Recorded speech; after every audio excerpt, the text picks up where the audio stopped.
learning. Nah, seperti kita ketahui, consumer learning adalah proses bagaimana konsumen memperoleh pengetahuan, pengalaman, kepercayaan yang mereka aplikasikan pada pembelian di masa depan. Nah, proses ini membentuk kebiasaan dan loyalitas merek. Nah, yang ini didorong oleh 4 elemen utama. Yang pertama adalah motif. Motif adalah kebutuhan pendorong yang belum dipenuhi. Nah, motif ini pastinya memicu perilaku pembelian. Nah, misalnya seseorang ingin membeli sneakers, motifnya mungkin bukan hanya kebutuhan akan alas kaki, tapi kebutuhan juga untuk tampil fashionable dan diakui dalam komunitas tertentu. Selanjutnya adalah isyarat atau cues. Nah, isyarat ini adalah rangsangan kecil seperti harga, desain kemasan, atau diskon yang mengarahkan motif ke arah produk.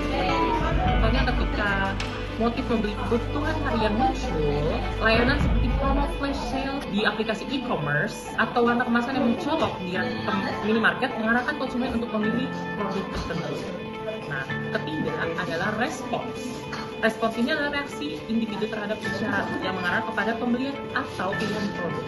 Respons ini bisa sederhana, misalnya mengambil roti yang sudah biasa dibeli ataupun kompleks, seperti membandingkan spesifikasi headphone baru. Nah, yang terakhir adalah penguatan atau reinforcement.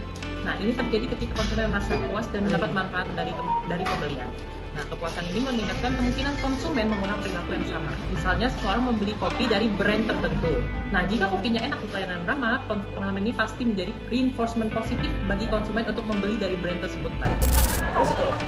Kondisi adalah salah satu metode consumer learning di mana brand ini mengasosiasikan dirinya dengan suatu nilai pada saat proses pembelajaran konsumen melalui repetisi. Dalam proses conditioning ada 4 aspek. Yang pertama adalah unconditional stimulus, unconditional response, conditional stimulus, conditional response. Contohnya adalah suara Andi pada saat diberi makanan di depannya pasti dia akan mengeluarkan air. Unconditional stimulusnya adalah tangan. Unconditional response-nya adalah ini. Namun kita mau membuat Andi itu mengeluarkan air pada saat diloncengkan bel. Bagaimana? Pada saat makanan tersebut adalah bel tersebut, dan selama berbagai repetisi bel yang menjadi condition stimulus akan hadirkan unconditional response, itu artinya. Tapi sekarang sesuai dengan manuvernya menjadikan condition response.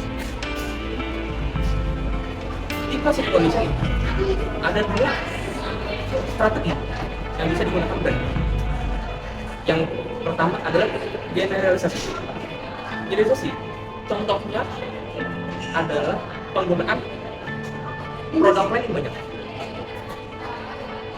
Contoh terbaiknya adalah pada saat misalnya Ferrari itu memiliki brand kemewahan, eksklusivitas.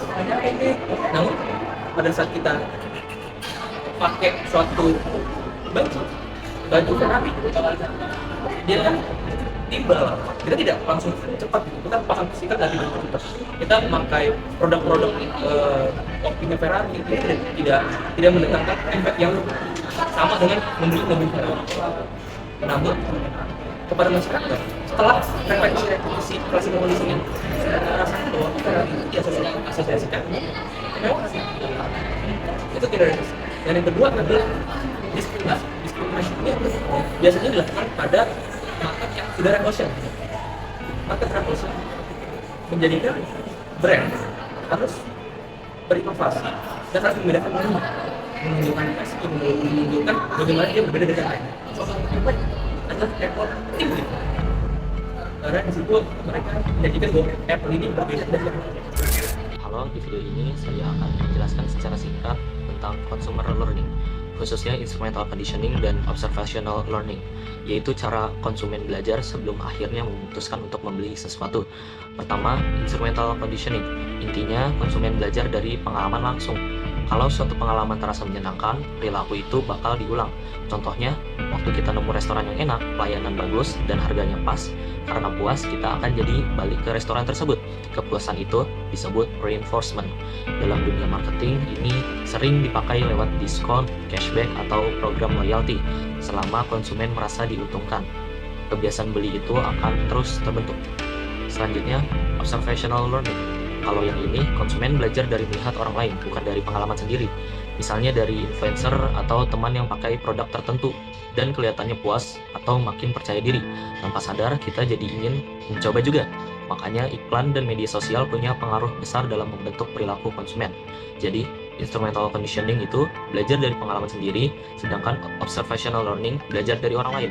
Dua-duanya penting banget buat ngerti kenapa konsumen bisa jadi terbiasa dan loyal sama produk kita. Saat konsumen diberikan banyak pilihan dan atribut, semakin besar juga usaha untuk berpikir yang dilakukan oleh konsumen. Proses ini terjadi melalui 3 tahap. Yang pertama itu adalah sensory store, yaitu saat stimulus dari panca indera itu hanya ditangkap selama beberapa detik, lalu sebagian besarnya tersaring.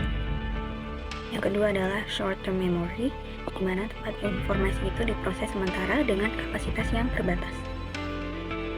Jika informasi tidak diulang, maka informasinya akan cepat hilang. Namun, jika dilakukan pengulangan, maka informasi ini bisa masuk ke tahap yang ketiga. Nah, tahap ketiga ini adalah long-term memory. Di long-term memory, informasi yang didapatkan itu bisa bertahan lama, dan hal ini bisa mempengaruhi persepsi dan preferensi dari konsumen terhadap suatu merek. Oleh karena itu, biasanya informasi yang disajikan dengan visual dan teks itu lebih mudah untuk diingat. Sementara itu, cognitive learning itu menjelaskan tentang bagaimana konsumen belajar secara sadar. Di cognitive learning ini, konsumen mencari informasi, membandingkan pilihan, dan juga mengambil keputusan berdasarkan apa yang mereka tahu dan dari pengalaman yang mereka dapatkan sebelumnya. Dalam consumer learning, tidak semua keputusan konsumen diproses dengan cara yang sama. Ada keputusan yang dipikirkan secara matang dan mendalam, ada keputusan yang diambil secara tiba-tiba dan spontan. Perbedaan ini dijelaskan dalam konsep consumer involvement. Consumer involvement adalah tingkat relevansi pribadi konsumen terhadap suatu produk.